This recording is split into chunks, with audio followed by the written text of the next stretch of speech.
যে ব্যক্তি রাতের কাঙাল,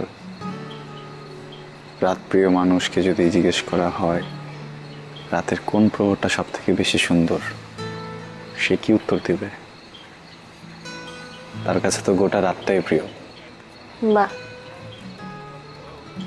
আপনি সুন্দর গান গান সেটা জানতাম, কিন্তু এত সুন্দর করে কথা গুছিয়ে বলেন এটা আগ বাড়িয়ে কথা না বলতে আসলে জানতাম না।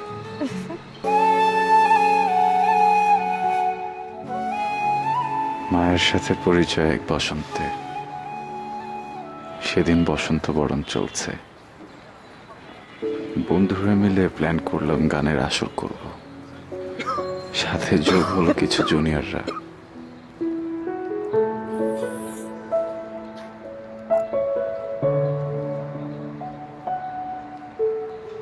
মায়া ছিল আমার এক ব্যাচ জুনিয়র, ভীষণ চটপটে আর দুরন্ত। বিধাতা আমাকে তোমার জন্য গড়েছে আপন হাতে, জীবনে মরণে আধারে আলোতে থাকবো তোমার পাশে। তুমি বুকে টেনে নাও না প্রিয় আমাকে, আমি ভালোবাসি ভালোবাসি ভালোবাসি তোমাকে। গানের কথার ফাঁকে ফাঁকে মায়ার চোখের চঞ্চলতা একটু এড়াতে পারেনি।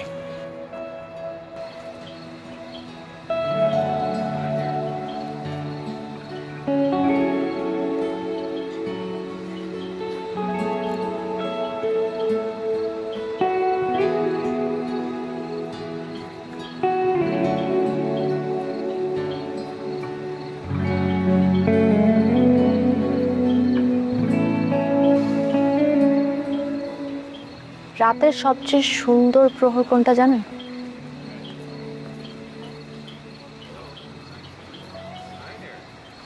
গান থেকে যদি সুর আলাদা করে দেওয়া হয় গানটা শুনতে কেমন হবে? গানটা কি এত গান থাকবে? যে ব্যক্তি রাতের কাঙাল, রাত প্রিয় মানুষকে যদি জিজ্ঞেস করা হয় রাতের কোন প্রহরটা সব থেকে বেশি সুন্দর, সে কি উত্তর দিবে? তার কাছে তো গোটা রাতটাই প্রিয়। বাহ, আপনি সুন্দর গান গান সেটা জানতাম, কিন্তু এত সুন্দর করে কথা গুছিয়ে বলেন এটা আগ বাড়িয়ে কথা না বলতে আসলে জানতাম না। আমি মায়া।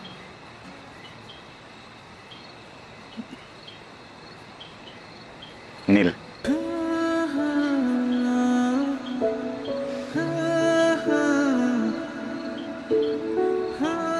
চাঁদটা সুন্দর না?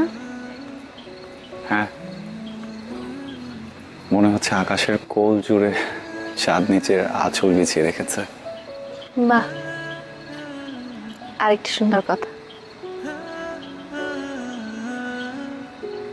আমার সৌভাগ্য চাঁদের এত সুন্দর একটা বর্ণনা শুনলাম। সৌভাগ্য তো আমার। কেন? এই যে চাঁদের থেকেও সুন্দর একজন নারীর কাছে চাঁদের সৌন্দর্যের বর্ণনা করছে।